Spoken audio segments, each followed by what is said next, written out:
Bonjour à toi, chère aventureuse des internets, et bienvenue sur Cogite pour une nouvelle présentation littéraire, un nouveau Vu dans le métro. J'ai nommé le Vu dans le métro numéro 5, qui est celui-ci, Le charme discret de l'intestin de Julia Enders. Et une fois n'est pas coutume, encore une fois, c'est un livre un peu particulier. C'est encore un best-seller, il a été publié dans de nombreux pays, il a connu un grand succès, mais surtout, c'est la transcription d'une thèse en médecine, une transcription d'une thèse, une vulgarisation d'une thèse en gastro-entérologie par Julia Enders, et petit bonus, illustré par sa sœur Jill Enders. Ce qui fait que c'est quelque chose de très bien documenté, de très intéressant et de bien illustré. Et commençons, avant de nous éterniser sur le livre, commençons par présenter notre auteur, donc Julia Enders, qui fait malheureusement partie des gens qui ont une page Wikipédia bien trop peu fournie, mais j'ai quand même fait quelques recherches et aussi j'ai quelques informations directement dans le livre, vous en saurez plus si vous lisez le livre. Julia Enders est une Allemande née à Mannheim en 90, elle a donc 30 ans environ, si vous avez bien compté, et si j'ai bien compté, et a priori rien ne la destine à la médecine, sauf que à l'âge de 17 ans, elle a soudainement un problème de peau. Même des problèmes de peau très importants. Et ce sont des problèmes que les médecins ne savent pas expliquer. Et ne savent pas comment les soigner, tout simplement.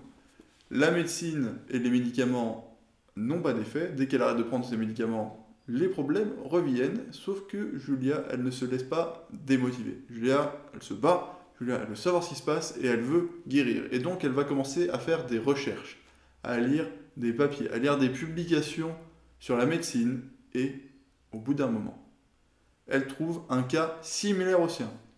Et ce cas, donc elle va s'y intéresser, et elle va découvrir qu'en commun avec elle, il y a peu de temps avant le déclenchement des symptômes du problème de peau, la prise d'antibiotiques. Et là, c'est le déclic. Julia, elle comprend que ce problème n'est pas un problème dermatologique, mais bien un problème d'intestin, parce que les antibiotiques ont un très fort impact sur notre intestin, évidemment. Et là, Julia n'est pas médecin. Elle ne va pas pouvoir se prescrire de médicaments. Mais elle va pouvoir agir à son échelle. Elle va pouvoir changer son alimentation, faire de nombreux tests. Ça va avoir de nombreuses conséquences, comme à un moment l'amélioration, l'augmentation de son odorat, et surtout à terme, sa guérison. Et qu'est-ce qui va ressortir de ça? Il va ressortir que de ses recherches, de cette guérison, Julia va choisir de devenir médecin. Donc, elle part faire ses études de médecine à Francfort, et elle va participer, à l'issue de cette thèse, à présenter la thèse à un concours de vulgarisation qu'elle va gagner, évidemment. Sinon, je ne l'aurais pas précisé.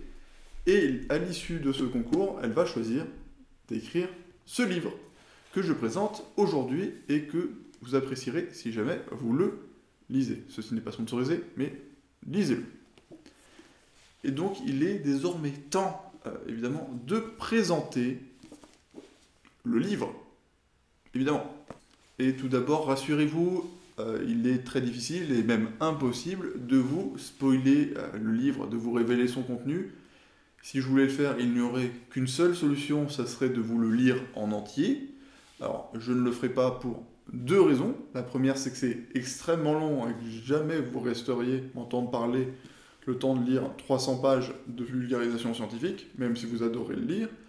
Et le second point, c'est que si jamais je faisais ça, vous ne pourriez pas bénéficier du soutien, donc des dessins et des illustrations de Jill Enders, la sœur de Jules. Et donc, le contenu de ce livre, ça va être très simple.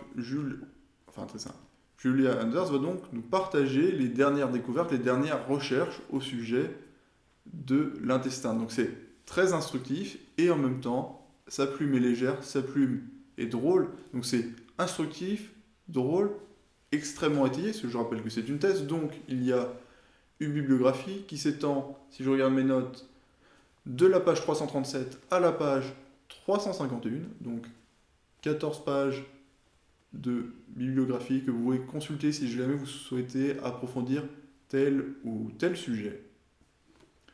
et que vous voulez vérifier évidemment l'information. Si vous avez un doute, vous dites mais c'est trop gros, c'est trop fort, je veux savoir si c'est vrai, c'est possible, c'est à la fin du livre. Donc le cœur du livre, il est très clair, c'est bien évidemment de vous faire découvrir cet organe mal aimé qu'est l'intestin. C'est d'ailleurs le sous-titre, Charles Michel l'intestin, tout sur un organe mal aimé. Je crois que le sous-titre n'est que en France, je ne suis pas sûr, vous le vérifiez.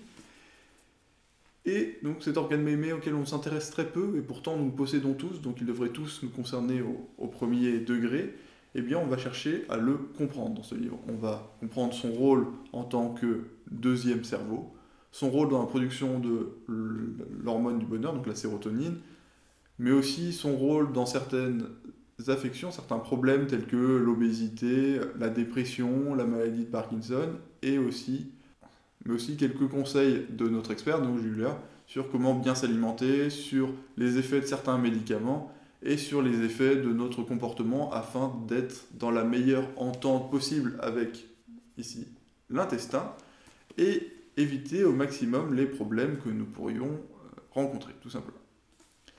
Mais il y a un autre but. Un but qui fait encore plus la saveur de l'ouvrage, d'après moi, c'est un but de développement de la curiosité, de nous faire cogiter, et ça c'est le but de ma chaîne, et une passion pour moi, de découvrir des choses et de réfléchir à leur sujet. Et ce livre est un recueil, c'est une caverne d'Ali Baba, de ce que on pourrait appeler la biologie plaisir, énormément de petites anecdotes qui vont illustrer, qui vont me permettre de faire des parallèles entre nous et des espèces animales. Et là-dedans, on va pouvoir trouver des choses telles que, disons, je sais pas, la surface totale de notre système digestif, expliquer l'intérêt que certains rats peuvent avoir pour des chats, la déception que peut avoir un cochon en découvrant une truffe. Vous ne voyez pas forcément le lien comme ça, mais il y en a un, et c'est expliqué dans le livre. Et peut-être le plus fou, la présentation d'une espèce animale qui naît avec un système digestif et un système nerveux, et une fois qu'il a trouvé l'endroit où il avait décidé de vivre, digère son système nerveux pour ne garder que son système digestif, donc question de priorité. Alors, moi, c'est pas forcément le choix que j'aurais fait, j'aurais préféré garder les deux, mais lui, une fois qu'il est bien dans sa vie, il enlève son système nerveux et il vit et il mange, et c'est très bien. Et c'est aussi expliqué dans le livre. Et au niveau de la structure du livre, on a une structure de livre qui est très répandue. Julia a fait le choix du voyage, un peu le voyage initiatique à la Tolkien, sauf que vous remplacez un hobbit par une bouchée de gâteau, vous remplacez la comté par la bouche et le Mordor ou la montagne avec son dragon par la porte de sortie de notre système digestif. Et vous vous rendez compte que finalement, le gâteau vit vachement plus d'aventures que notre hobbit et il va rencontrer énormément plus de collaborateurs, de personnages concernés par son devenir. Voilà. Et il est désormais temps pour moi de vous donner mon avis sur ce livre. Vous l'avez sans doute déjà perçu, déjà compris. Je suis un grand fan de ce livre, de cette histoire de vulgarisation et de cet auteur. Et je pense que mon moi du futur donnera la réponse finale, mais j'hésite entre un 8 et un 9 sur 10 pour ce livre. Le seul point noir à cette œuvre de vulgarisation, à cet énorme intérêt qu'on peut avoir pour la connaissance et les petits moments de plaisir, c'est de se dire que finalement Julia ne va pas écrire une autre thèse sur un autre organe peu connu, sur un autre système peu connu, et donc, a priori, pas d'autres ouvrages de ce type de prévu par Julia. C'est la grande déception. Et donc, surtout, n'hésitez pas à lire, hein, vraiment, énorme conseil. Si vous l'avez lu, n'hésitez pas à le commenter, à le dire, à le conseiller à d'autres et à partager cette vidéo afin de le conseiller à d'autres personnes. Et n'hésite pas, évidemment, si la vidéo t'a plu, à liker, t'abonner. Donc, j'ai déjà dit partager. Notre escale arrive à sa fin. Alors, merci à toi pour ton soutien. À bientôt. Salut.